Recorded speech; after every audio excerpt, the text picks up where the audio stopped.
I mean, no one plans to get sick, and yet, here we are. My name is Matthew Zachary. A quarter century ago, I was given 6 months to live with a diagnosis of terminal brain cancer. For more than 15 years, I've been ranting and raving on the air about stupid cancer and now stupid healthcare, and I'm just getting warmed up. So let's all go make healthcare suck less together, because you know what? We're all out of patience. Hey, that's the name of the show. Hello, friends. Welcome back to Out of Patience. Got a great show for you today. Sehreen Noor Ali is the co-founder of Sleuth, which is a childhood health recommendation engine powered by crowdsourced insights and machine learning. Lots of syllables there, I know, but they do great work by essentially matching parents with other parents who have like-minded issues as caregivers to children with challenges. Who doesn't need more of that? She's also a U.S. diplomat to the Department of State's Fund for Innovation. One of the more fascinating things we talk about is the world outside your bubble. Well, it certainly brings a perspective and a level of emotional intelligence to the conversation that you may not have had otherwise. She has this intoxicating intellect, an enviable level of wisdom, and a perspective you just have to hear. I present to you Sehreen Noor Ali.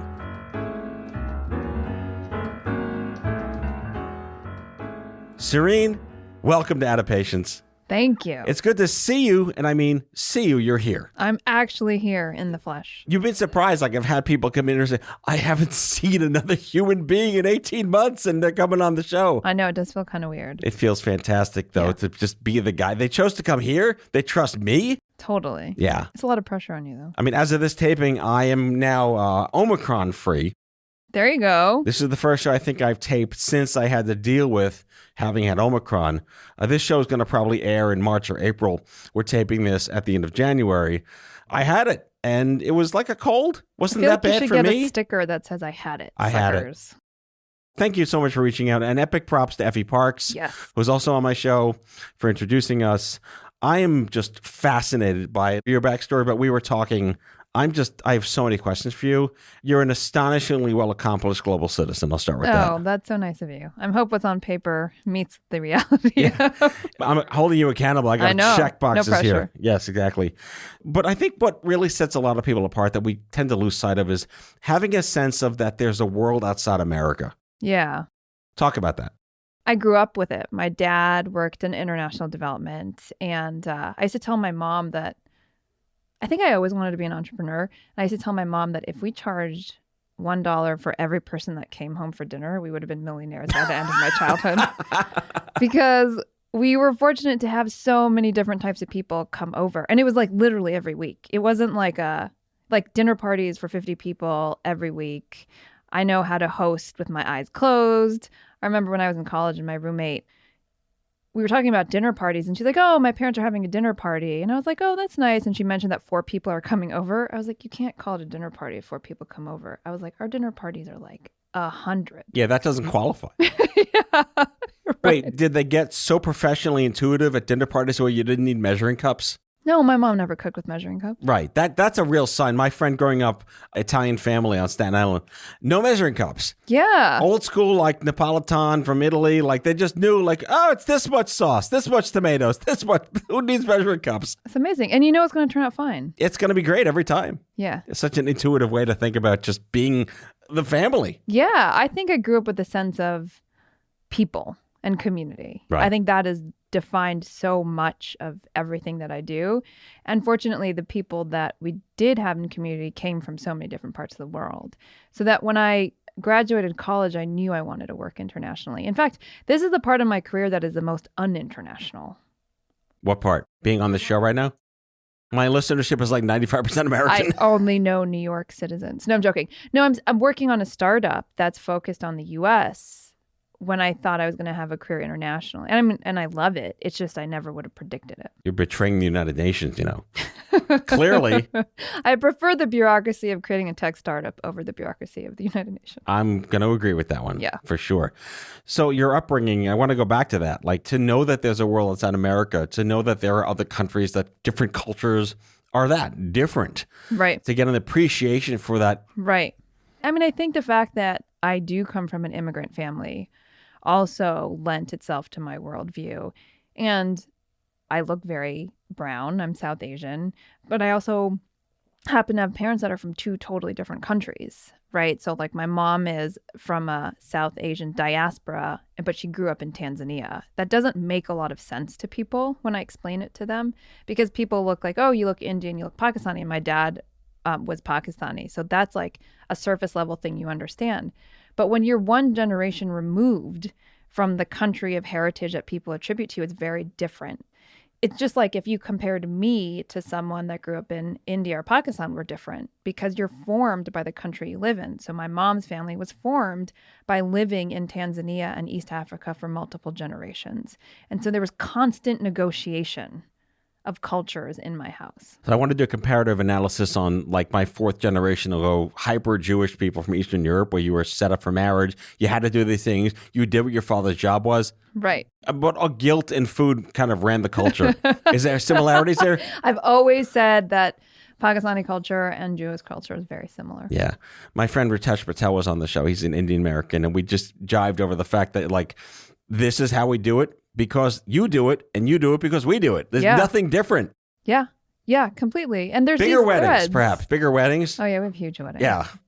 But yeah, I mean, I think if you grow up with a mix of cultures around you, because I grew up outside of D.C., and D.C. is the diplomatic headquarters of the U.S., and my dad was in those circles. And so it was what I always wanted to be part of. I was reading that you are a diplomat. Is that true? Do you carry the badge of I'm a diplomat? That's a good question. So I did have a diplomatic passport, which I used because I did have overseas assignments. I worked at the State Department as a public servant who then got to work overseas, which gave me the diplomatic passport. So I wasn't part of the foreign service, but I got to be considered a diplomat when I traveled, which was honestly awesome because I got to skip all the airport lines. That's the best. It was really the best part. Did you ever claim immunity over a crime you didn't mean to commit? Of course I did. Yes, of course. Yeah. This is the first time I publicly We're just going to that. channel Lethal Weapon 2's final scenes. Yeah, exactly. You got my secret. We got to find a clip of diplomatic immunity. Yeah, so great. But I had to tell you something funny about that. When I worked in Nepal, people couldn't get over the fact that I was brown and had a U.S. diplomatic passport because they looked at me as the same skin color as them. Right. And there was such a nuance there of like what people think a U.S. diplomat looks like. That's incredible. I would not have thought about that. Yeah, no, and it happens a lot to a lot of there are diplomats who are, people of color that when they travel to other countries, people are like, wait a minute. So it says here that you were working for the State Department, as you indicated, for something called the Fund for Innovation. Yeah. And that brought you to Nepal. Yeah, that's one of the things that brought me. I think I did that after I got to Nepal. I mean, I was backfilling some public diplomacy positions. But the Fund for Innovation was started after President Obama came into the office because he brought in the sense of change. And so what we wanted to do was give money to embassies who wanted to go from change from the bottom up instead of from Washington telling them what to do. What a novel idea. I know, right? I assume it worked. Well, it worked, right? It did. I think it was very well received, yeah.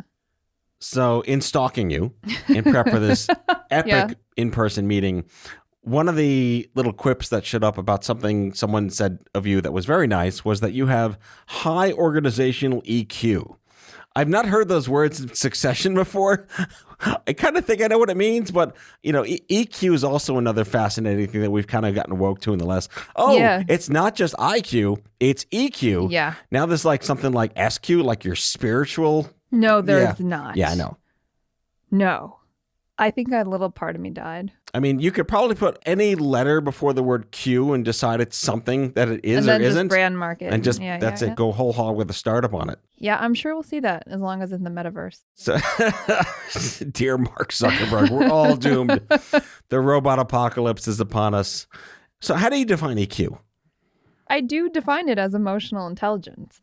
I think it's accurate to say that's one of the things that I do well. And I am appreciative that as time passes, people value people who can understand what's going on around them, the dynamics that human interaction lends to. And I'll say that for what I'm doing now, that has helped me connect with people in my space who are caregivers. That makes a lot of sense. I want to get to that in the second half of the show because that's kind of how we were introduced. Yeah. This Twitter healthcare universe of sorts. I also read you speak 5 languages. That probably ties into the EQ stuff, right? Yeah, I just love people and where they're from. Can I guess what they're not? Yes. All right. It's not Icelandic. It's not Chilean. You're Chilean not a language. It's Spanish, right? But there's probably some kind of like local dialect. Sure, right? let's go with that. Yeah. It's not Inuit. I was born in Canada, though. Samoan. You don't speak Samoan. No. Mauritania. You probably don't speak Mauritanian. No. All right. Those are the 5 that you don't speak. Yeah, that's true.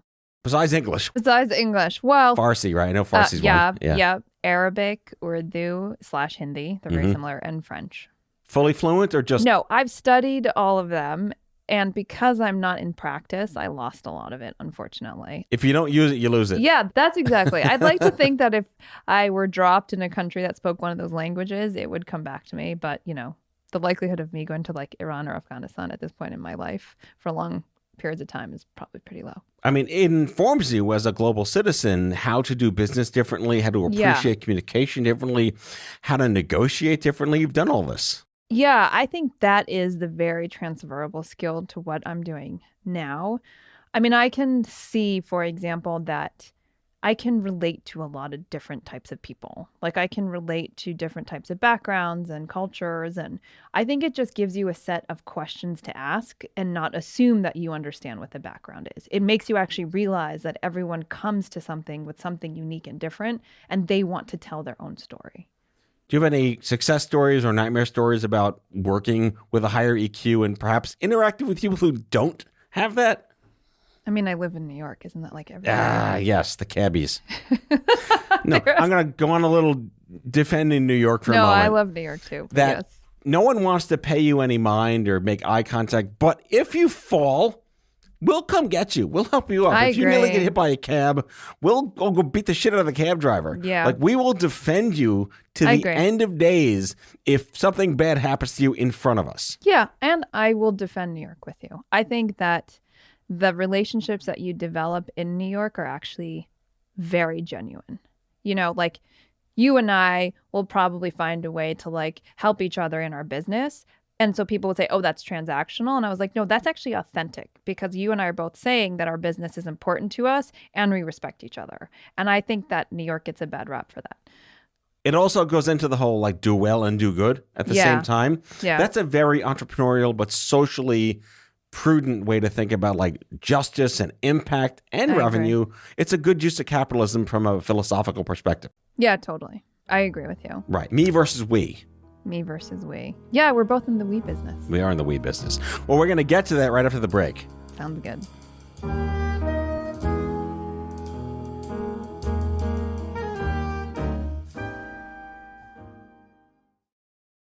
Has your chronic illness made it difficult to continue working in the traditional way? Want to learn how to find and create flexible remote work that both accommodates your chronic illness and generates an income? Join the Patients Getting Paid membership, a community of chronicpreneurs where people just like you find workshops and trainings, weekly updated condition-specific gigs, twice monthly coaching calls, co-workings, accountability, and the kindest community to support you on your path to make money while working from anywhere and taking good care of yourself. Learn more or join us at patientsgettingpaid.com.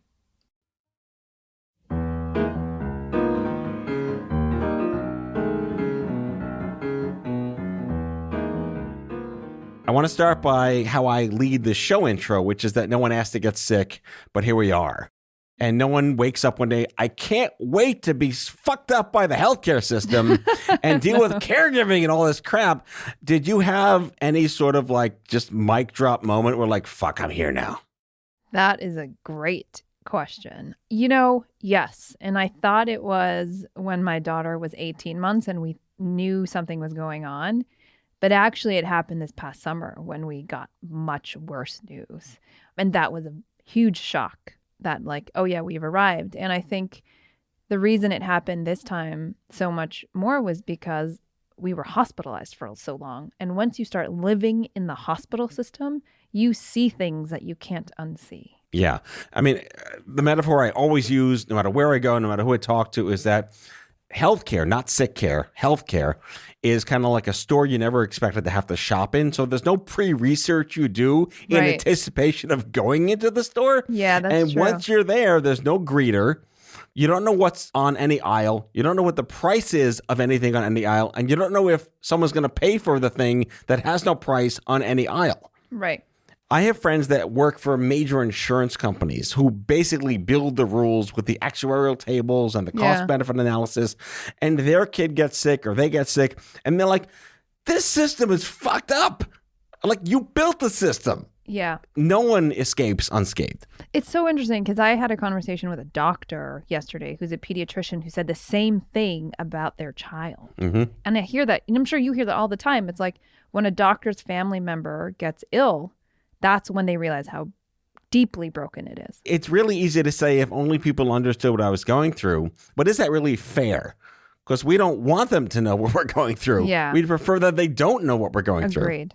Which I think has informed both of our businesses. Completely informal. I want to talk about that. You are the co-founder of Sleuth. Talk more about that.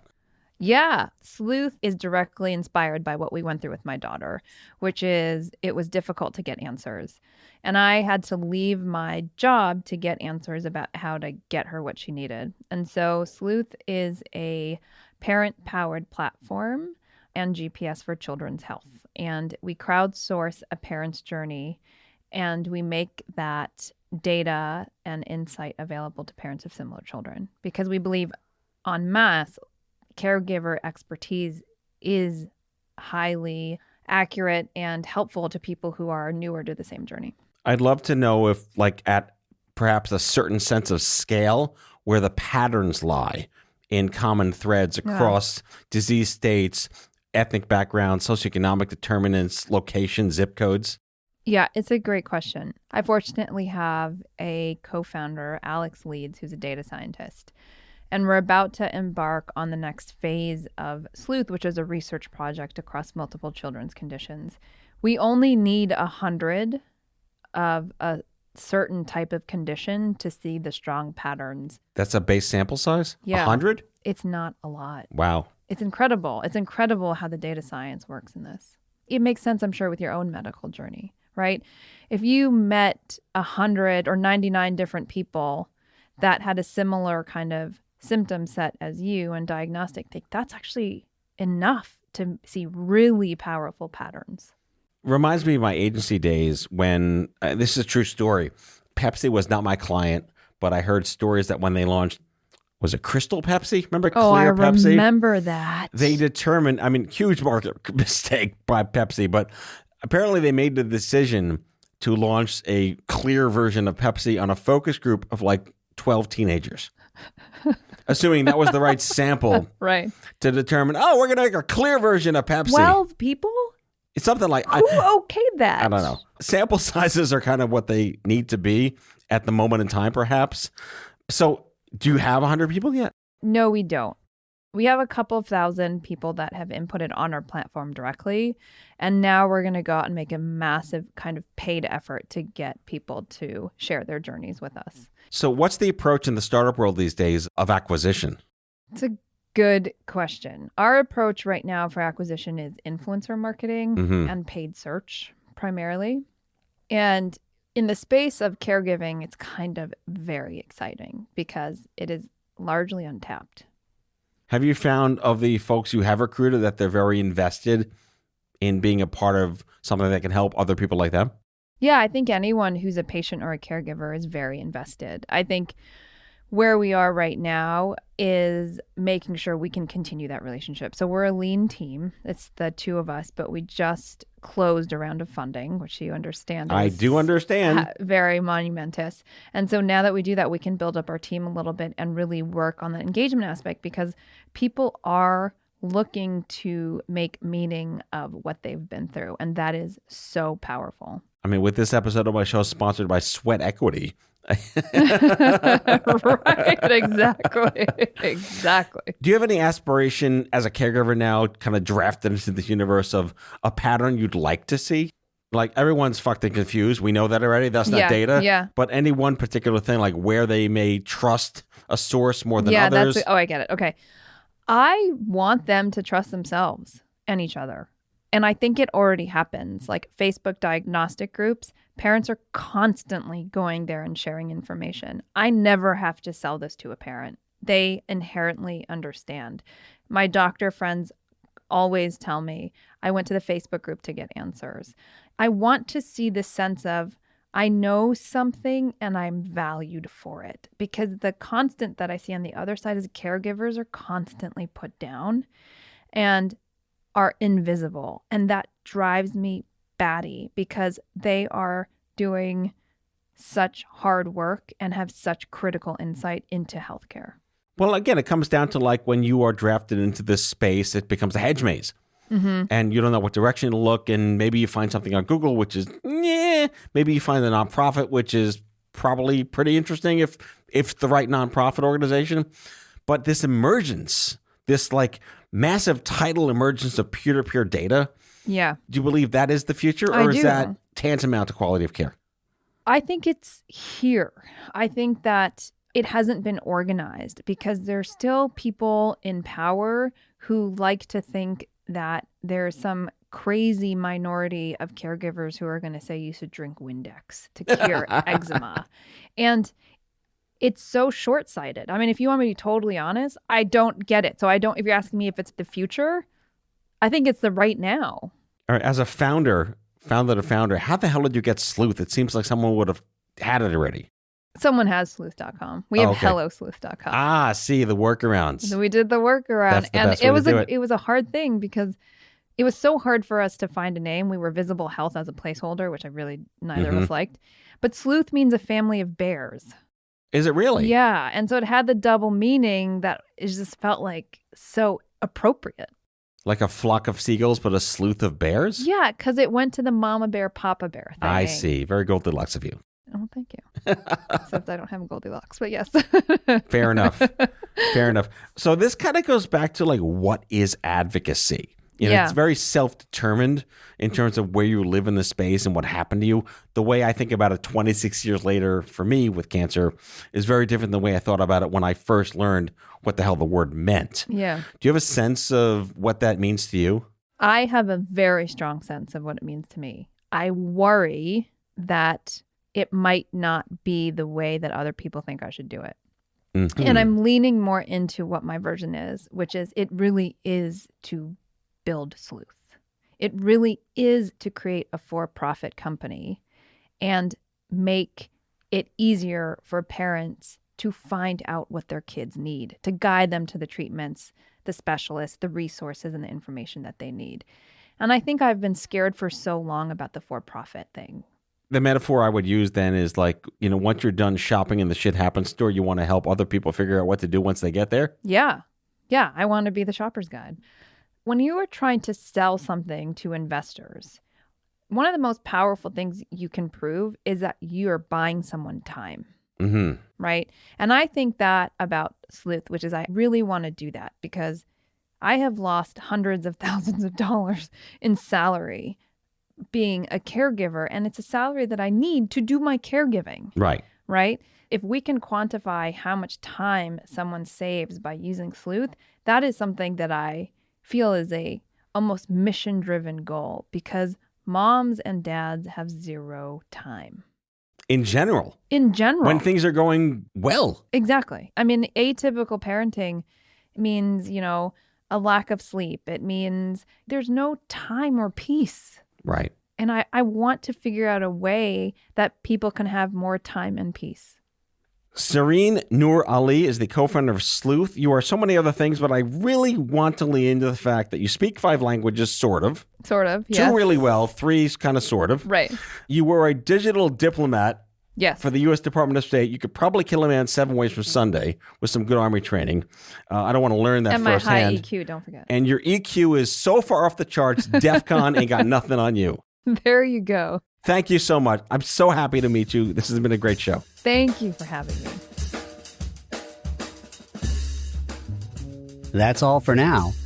If you like the show, be sure to subscribe, leave a review on Apple Podcasts, follow us on social, and tell all your friends to listen.